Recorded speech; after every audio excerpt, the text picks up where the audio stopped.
प्रिय श्रोता, नमस्कार। कार्यक्रम वेद पाठशाला में आपका हार्दिक स्वागत है।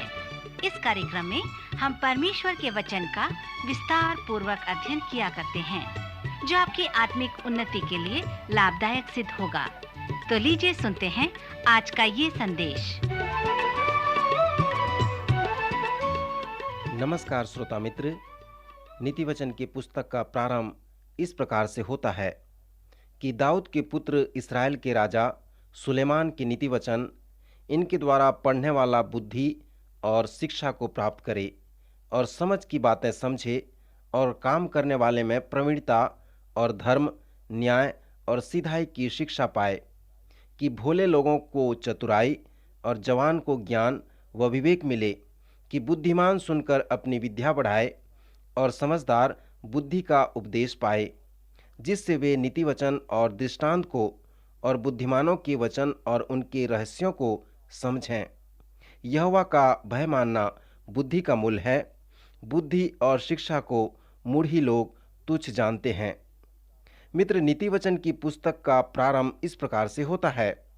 आपको मालूम होगा कि हम संसार के सबसे अधिक महत्वपूर्ण पुस्तक अर्थात पवित्र शास्त्र बाइबल का सर्वेक्षण कर रहे हैं, और हमारे सर्वेक्षण ने हमें नीति वचन की पुस्तक तक ले आया है। आपको ये भी मालूम होगा कि पवित्र शास्त्र में 5 काव्यात्मक पुस्तकें हैं, जैसे अय्यूब, भजन संहिता, नीति वचन, सभोपदेशक और श्रेष्ठ गीत। अय्यूब की पुस्तक का संदेश परमेश्वर की ओर से उसके दुखित, पीड़ित व क्लेशित लोगों के लिए है। भजन संहिता का संदेश परमेश्वर की ओर से उसके लोगों के भीतरी मनुष्यत्व के लिए है, जब वे आराधना करते हैं। और जैसे हम सुलेमान द्वारा लिखे पुस्तक पर आते हैं, तो हम ये पाते हैं कि परमेश्वर अभी भी अपने लोगों के हृदय में नीति वचन द्वारा बातें करना चाहता है। नीति वचन की पुस्तक का संदेश परमेश्वर की ओर से उन लोगों के हृदय के लिए है, जब वे व्यावहारिक रूप से अपने दिन प्रतिदिन के जीवन में दबाव, कष्ट व विपत्ति में होते हैं, ताकि उनके पास जीवन के हर क्षेत्र में व्यवहारिक ज्ञान हो सके। श्रोता मित्र, सुलेमान ने इन सभी नीति वचन को नहीं लिखा। कुछ और बुद्धिमान लोगों ने भी इस नीति वचन को लिखे हैं, जिसे सुलेमान ने अपने इस पुस्तक में संग्रहित किया है। और कुछ नीति वचन को सुलेमान ने लिखा, जिसे कुछ बुद्धिमान लोगों ने संग्रहित किया।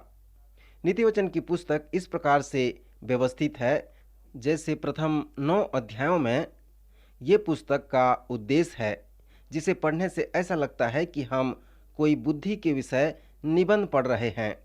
फिर सुलेमान का नीति वचन है, जो अध्याय 10 से प्रारंभ होकर अध्याय 22 के 17 पद तक जाता है। फिर 22वें अध्याय के 17 पद से लेकर 24 अध्याय के 34वें पद तक आपके पास बुद्धिमान के विषय में नीति वचन है, जो दूसरे लोगों द्वारा लिखा गया है। फिर सुलेमान के नीति वचन को बुद्धिमान पुरुष हिजकिय्याह द्वारा संग्रहित किया गया है, जो 25वें अध्याय से लेकर 29वें अध्याय तक है। फिर अध्याय 30 आगुर के प्रभावशाली नीति वचन हैं। फिर 31वां अध्याय लमूएल द्वारा प्रस्तुत किया गया है, जो उसकी माता ने उसे सिखाई थी। सो इस प्रकार हम देखते हैं कि यद्यपि सभी नीति वचन सुलेमान द्वारा नहीं लिखे गए हैं, फिर भी वे सुलेमान के नीति वचन के नाम से जाने जाते हैं। पहला राजा 4 अध्याय 31 और 32 पद के अनुसार सुलेमान ने 3000 नीति वचन और 1005 गीत लिखे हैं। नीति वचन की पुस्तक में सुलेमान के 1000 से कम नीति वचन हैं, और काव्यात्मक पुस्तकों में उसका केवल एक ही गीत है, अर्थात श्रेष्ठ गीत। मित्र, नीति वचन की पुस्तक के रूपरेखा का वर्णन हम इस प्रकार कर सकते हैं, अर्थात अध्याय 1 से 10 जवान लोगों के लिए नीति वचन है। फिर अध्याय 11 से 20 सभी लोगों के लिए नीति वचन है, और अध्याय 21 से 31 मनुष्यों के शासकों के लिए नीति वचन है। जैसे हम बुद्धि के विषय ध्यान करते हैं, तो आप इस प्रकार प्रश्न कर सकते हैं कि सुलेमान कैसे इस पुस्तक का लेखक बन गया, जबकि वो स्वयं एक असफल व्यक्ति था। पवित्र शास्त्र में बताया गया है कि सुलेमान संसार का सबसे अधिक बुद्धिमान व्यक्ति था। यहाँ पर सुलेमान के बुद्धि को नीति वचन की पुस्तक में वर्णन किया गया है। परंतु प्रश्न है कि कैसे यह असफल व्यक्ति लोगों को प्रोत्साहित करता है कि वे सही जीवन व्यतीत करें। मित्र, इस प्रश्न के अनेक उत्तर हो सकते हैं। अर्थात इस पुस्तक का ज्ञान लेखक के स्वयं के जीवन पे आधारित नहीं है, परंतु ये नीति वचन प्रेरित ज्ञान है जो परमेश्वर की प्रेरणा द्वारा हमारे पास आता है। फिर इस प्रश्न का जो उत्तर अगला विषय हो सकता है कि ये नीति वचन और भजन 127 और सभोपदेशक की पुस्तक में सुलेमान द्वारा इस्राएल के उन जवान लोगों के लिए इस आत्मा से प्रचार किया गया है कि मैंने जैसा किया वैसा तुम मत करो, परंतु मेरे अनुभव से लाभ प्राप्त करो और मेरे गलती से कुछ न सीखो। हमारे प्रश्न का अगला उत्तर है कि सुलेमान एक दार्शनिक व्यक्ति था, अर्थात वो ज्ञान बुद्धि से प्रेम रखता था।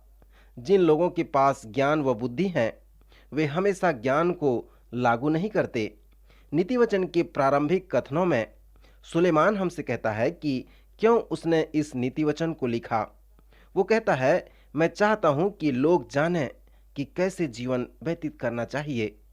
श्रोता, आप स्मरण रखें कि पवित्र शास्त्र को क्रमानुसार रखा गया है ताकि लोग जानें कि कैसे जीवन व्यतीत करनी चाहिए। मूसा के अनुसार व्यवस्था विवरण उसके 8वें अध्याय 3 पद में बताया गया है कि मनुष्य केवल रोटी ही से नहीं जीवित रह सकता, परंतु जो जो वचन यहोवा के मुख से निकलते हैं उन्हीं से वह जीवित रहता है। सो यही है परमेश्वर का वचन कि मनुष्य को कैसे जीवित रहना है। मूसा ने कहा कि जंगल में इस्राएली प्रजा के अनुभव का जो अंत है कि वे परमेश्वर के वचन को मानकर जीवन बिताना सीखें। अर्थात इसका मतलब यह है कि संपूर्ण जीवन के लिए परमेश्वर का वचन है और संपूर्ण जीवन परमेश्वर के वचन के लिए है। जितना अधिक आप पवित्र शास्त्र को जानेंगे उतना अधिक आप जीवन को समझने पाएंगे। सो जितना अधिक आप जीवन का अनुभव करेंगे उतना अधिक आप पवित्र शास्त्र के गहराई को जानने पाएंगे। सो नीति वचन के पुस्तक की सत्यता यही है। श्रोता मित्र, इस पुस्तक को लिखने में सुलेमान का जो उद्देश्य है वो ये है कि परमेश्वर के लोग ये जानें कि कैसे जीवन व्यतीत किया जाता है ताकि बुद्धिमान व्यक्ति और भी बुद्धिमान बन जाए और वह अगुवा बन सके। यहाँ पर विशेष करके सुलेमान जवानों को निर्देशित करता है जो लोग परीक्षा में पड़े रहते हैं, और इस कारण प्रत्येक जवान को चाहिए कि वे नीति वचन की पुस्तक को प्रतिदिन पढ़ें। जबकि नीति वचन में 31 अध्याय है, तो एक महीना के लिए एक अध्याय पढ़कर आप इस पुस्तक को समाप्त कर सकते हैं और इस प्रकार प्रतिदिन इसे पढ़कर परमेश्वर की आराधना कर सकते हैं। यहाँ पर अनेक नीति वचन हैं, परंतु कुछ निश्चित नीति वचन के ऊपर मैं आपको बताना चाहता हूँ और व्याख्या करना चाहता हूँ, क्योंकि मैं विश्वास करता हूँ कि इसे समझने में और अपने जीवन में लागू करने में बहुत ही उपयोगी है। परिचय देने के बाद सुलेमान हमसे कहता है, मैं चाहता हूँ कि आप उस महान सच्चाई को सीखो और जीवन के कड़वे अनुभव के द्वारा आप उस मार्ग का अनुभव करो जिसे आपने चुना है। मित्र, सुलेमान जानता था कि वह असफल हो गया है, परंतु इस पुस्तक में वो हमसे कहता है कि आप असफलता के द्वारा ज्ञान को सीख सकते हो। नीति वचन 5वां अध्याय पद 15 से 19 में एक अच्छा नीति वचन है। अर्थात जब जवान परीक्षा में पढ़ते हैं तो ये नीति वचन उन्हें चेतावनी देता है। वचन में हम पढ़ते हैं कि तेरा सोता धन्य रहे और अपनी जवानी की पत्नी के साथ आनंदित रह और उसी का प्रेम तुझे नित्य आकर्षित करता रहे। सो यहाँ पर सुलेमान जवानों को व्यभिचार व वेश्यावृत्ति के लिए चेतावनी देकर कहता है कि जो पर स्त्री गमन करता है वह निर्बुद्धि है। सो जो अपने प्राण को नाश करना चाहता है वही ऐसा करता है। फिर वो कहता है, यदि आप नरक के रास्ते को पाना चाहते हो तो आप वेश्या के घर को देखो। श्रोता, इस पुस्तक को हम प्रासंगिक रूप से और भी अच्छा अध्ययन कर सकते हैं, जैसे घर, विवाह, बच्चों के साथ हमारा संबंध, माता पिता के साथ हमारा संबंध, पत्नी, परिवार व पैसा के साथ हमारा संबंध, विभिन्न तरह से प्रासंगिक रूप से नीति वचन का अध्ययन किया जा सकता है और दूसरों को इसके विषय में सिखा सकते हैं। यहाँ पर स्वयं को अनुशासन में लाने के लिए एक महान व छोटा नीति वचन है। वचन में लिखा है, हे आलसी, चूंटियों के पास जा, उनके काम पर ध्यान दे और बुद्धिमान हो जा। उनके न तो कोई न्याय होता है, न प्रधान और न प्रभुता करने वाला, तो भी वे अपना आहार धूप काल में संचय करती हैं और कटनी के समय अपनी भोजन वस्तु बटोरती हैं। सो स्वयं को अनुशासन में लाने के लिए ये एक महान नीति वचन है। मित्र, इस पाठ में सुलेमान हमें कहता है कि हम चूंटियों से कुछ सीख सकते हैं और बुद्धिमान हो सकते हैं। यहाँ पर टेढ़ी या अनर्थ बात न बोलने के विषय में भी नीति वचन आया है। टेढ़ी बात अपनी मुंह से न बोल और चालबाजी की बातें कहना तुझसे दूर रहे। जो उलटफेर की बातें कहता है वह बुराई गढ़ता है और झगड़ा रगड़ा उत्पन्न करता है। इस कारण उस पर अचानक विपत्ति आ पड़ेगी और वह पल भर में नाश हो जाएगा। इसलिए अधिक बात मत कर और अपने मुंह को चिकनी चुपटी बातों से दूर रख, क्योंकि तुम जितना अधिक बात करोगे उतना अधिक पाप में फंसोगे। पुराने कलीसिया के पास्टर इस नीतिवचन के विषय में सहमत हैं। हमारे पास इतना समय तो नहीं है कि हम सभी नीतिवचन को देखें, परंतु मेरा विश्वास है कि इस अध्ययन से आपको अवश्य आत्मिक लाभ होगा। अगला जो महान नीतिवचन है वो इस पुस्तक के 11वें अध्याय में पाया जाता है। पद 24 और 25 में लिखा है, ऐसे हैं जो छितरा देते हैं तो भी उनकी बढ़ती ही होती है, और ऐसे भी हैं जो यथार्थ से कम देते हैं और इससे उनकी घटती ही होती है।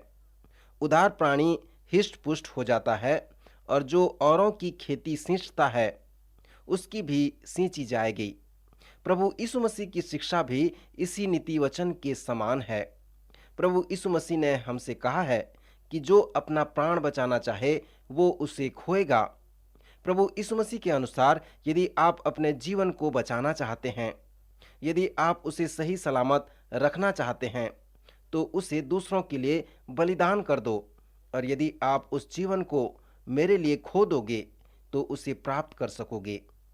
मित्रवर, सुलेमान यहाँ पर भी इस नीति वचन में ऐसा ही कहता है कि यह कलीसिया हमारे व्यक्तिगत जीवन और हमारे संबंधित लोगों के साथ लागू होनी चाहिए।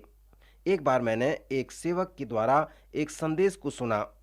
उन्होंने कहा, अनेक कलीसिया लोगों का एक समुदाय है जो कुर्सियों में बैठे हुए हैं। वे जो कुछ भी सोचते हैं वो ये है कि हम एक दूसरे के लिए क्या कर सकते हैं। उस सेवक के संदेश के अनुसार उन्हें अपनी कुर्सी पीछे मोड़ना है और ये देखना है कि कलीसिया का निर्माण अन्य सदस्यों के लिए हुआ है। मैं सोचता हूँ कि यह एक गंभीर कथन है। श्रोता, एक पास्टर होने के नाते मैं विश्वास करता हूँ कि कलीसिया एक वो प्रशिक्षण संस्थान है जो अन्य लोगों के लिए लाभ को उत्पन्न करता है, अर्थात वे लोग जो अभी तक विश्वासी नहीं हैं वे कलीसिया से लाभ प्राप्त कर सकते हैं। दूसरे शब्दों में, कलीसिया का निर्माण खोए हुए लोगों के लाभ के लिए हुआ है। आज कलीसिया में इस प्रकार का सेवा कार्य है, इस प्रकार का दर्शन होनी चाहिए जिसमें अविश्वासी विश्वासी बन जाएं और कलीसिया परमेश्वर की आशीषों को अनुभव कर सके।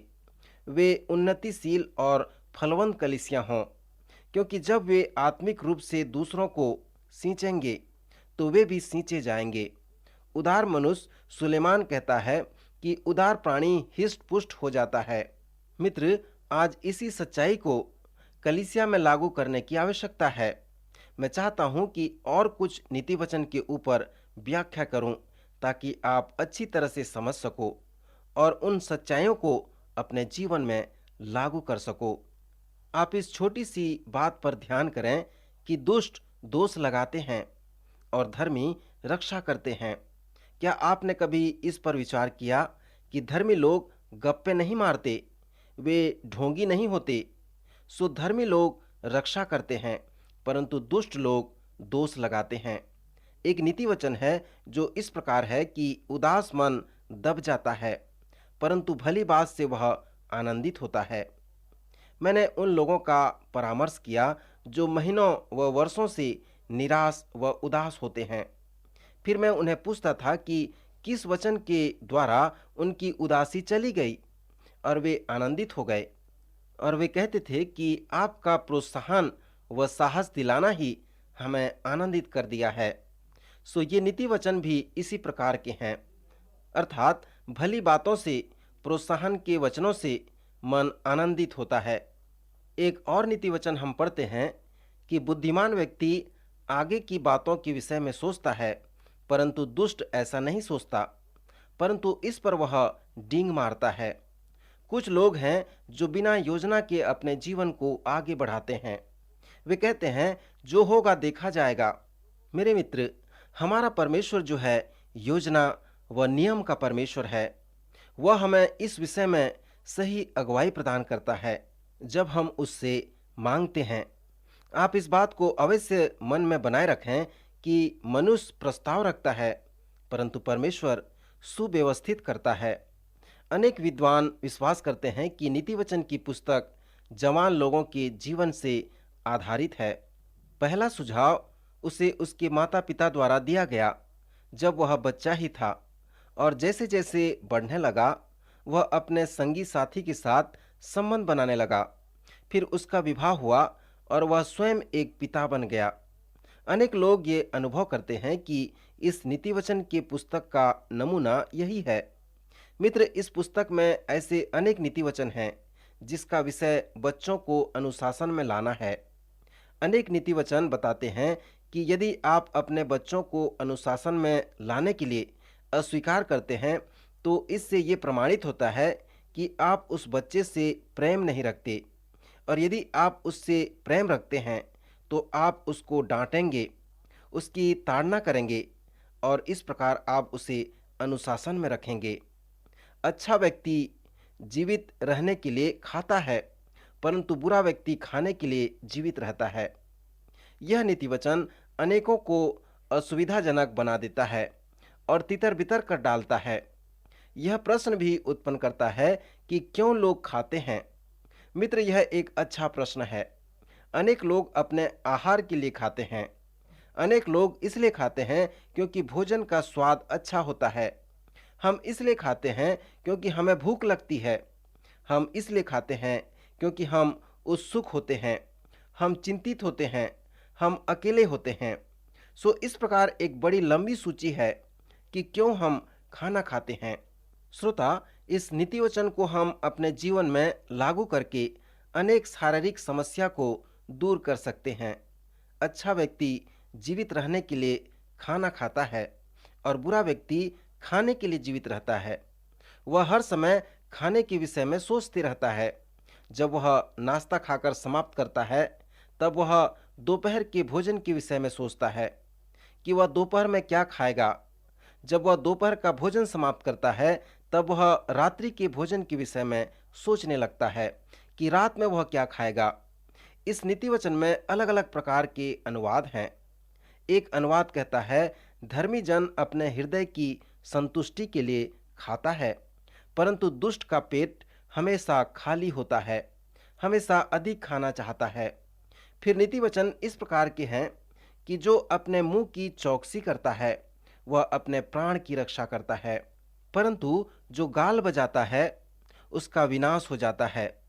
मूढ़ जब चुप रहता है तब बुद्धिमान गिना जाता है, और जो अपना मुंह बंद रखता है वह समझ वाला गिना जाता है। जहाँ बहुत बातें होती हैं वहाँ अपराध भी होता है, परंतु जो अपने मुंह को बंद रखता है वह बुद्धि से काम करता है। धर्मी के मुंह से बुद्धि टपकती है, परंतु उलटफेर की बात कहने वाले की जीभ काटी जाएगी। धर्मी ग्रहण योग्य बात समझकर बोलता है, परंतु दुष्टों के मुख से उलटफेर की बातें निकलती है। बुद्धिमान मनुष्य हमेशा खुला रहता है। एक बार एक स्त्री ने मुझसे कहा, मुझे उलझन व भ्रम में न रखो, क्योंकि मेरा मन पहले से ही तैयार है। नीति वचन 20 और 24 पद इस प्रकार कहता है, मनुष्य का मार्ग यहोवा की ओर से ठहराया जाता है, मनुष्य क्यों कर अपनी चाल समझ सके। मित्र, यह एक गंभीर नीति वचन है। यशायाह के अनुसार वचन में लिखा है, क्योंकि यहोवा कहता है, मेरे विचार और तुम्हारे विचार एक समान नहीं हैं, न तुम्हारी गति और मेरी गति एक सी है, क्योंकि मेरी और तुम्हारी गति में और मेरे और तुम्हारे विचारों में आकाश व पृथ्वी का अंतर है।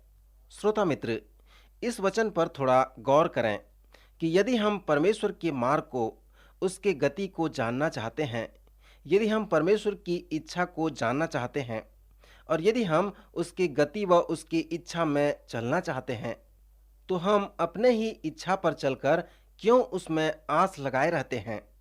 मित्र, परमेश्वर हमें चेतावनी देता है कि जैसे हम सोचते हैं वैसे वो नहीं सोचता, और जैसे हम करते हैं वैसा वो नहीं करता। इसलिए मनुष्य जो परमेश्वर के मार्ग में चलता है, तो वह ये अनुभव करे कि मैं यहोवा के मार्ग में चल रहा हूँ और विश्वास द्वारा उस मार्ग में चले। आलसी का जीवन हमेशा बहाने से भरा होता है। वो कहता है कि मार्ग में सिंह है, चौक में सिंह है, मैं कार्य में नहीं जाऊंगा, और यदि जाऊं तो मार्ग में मुझे सिंह मिलेगा और मैं नाश हो जाऊंगा। अर्थात इस नीति वचन से हम ये समझते हैं कि आलसी कभी भी अपने जीवन में उन्नति नहीं कर सकता। आलसी अपना हाथ थाली में तो डालता है, परंतु आलस्य के कारण कौर मुंह तक नहीं उठता। धर्मी के विषय में बताया गया है कि वह चाहे 7 बार गिरे तो भी उठ खड़ा होता है, परंतु दुष्ट लोग विपत्ति में गिरकर पड़े रहते हैं। इस नीति वचन में हम देखते हैं कि धर्मी के पास विपत्ति ही विपत्ति आते हैं, परंतु वे इसका अनुभव करते हैं और उसमें गिरने के बाद भी खड़े हो जाते हैं।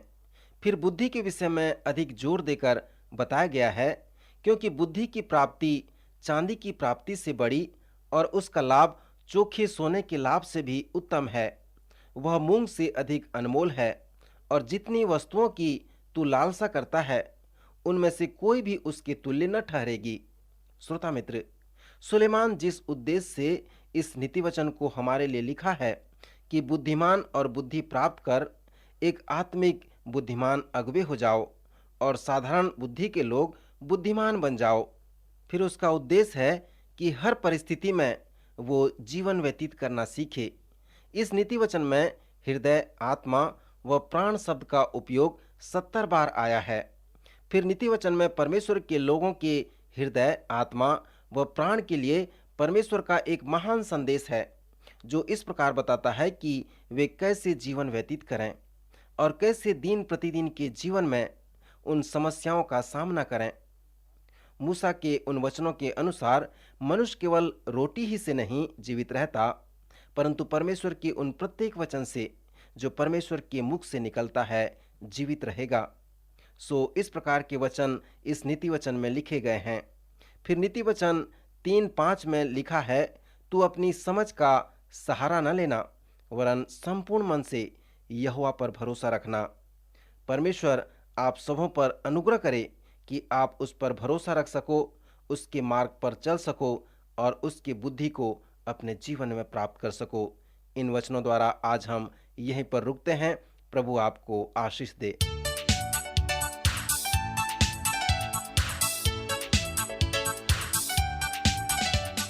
प्रिय श्रोताओ, अभी आप सुन रहे थे हमारा ये कार्यक्रम वेद पाठशाला। श्रोताओ, आपको ये जानकर खुशी होगी कि हमारे पास इस अध्ययन से संबंधित नोट्स उपलब्ध हैं, जिन्हें हम सभी श्रोताओं को निशुल्क भेजना चाहते हैं। यदि आप इसे प्राप्त करना चाहते हैं तो हमें इस पते पर लिखें। हमारा पता है कार्यक्रम Ved Pathshala, radio Vishwavani, post box number 317, Lucknow 226001, Uttar Pradesh. हमारा पता एक बार फिर सुन लीजिए। कार्यक्रम Ved Pathshala, radio Vishwavani, post box number 317, Lucknow 226001, Uttar Pradesh. और हाँ श्रोताओ, अब आप हमसे ईमेल के द्वारा भी संपर्क कर सकते हैं। हमारा ईमेल आईडी है hindiembassy@radiovv हिंदी embassy@radio.vv.org। और इसी के साथ हमारे आज के कार्यक्रम का समय समाप्त होता है। अगले कार्यक्रम में आपसे फिर भेंट होगी। तब तक के लिए आज्ञा दीजिए। नमस्कार।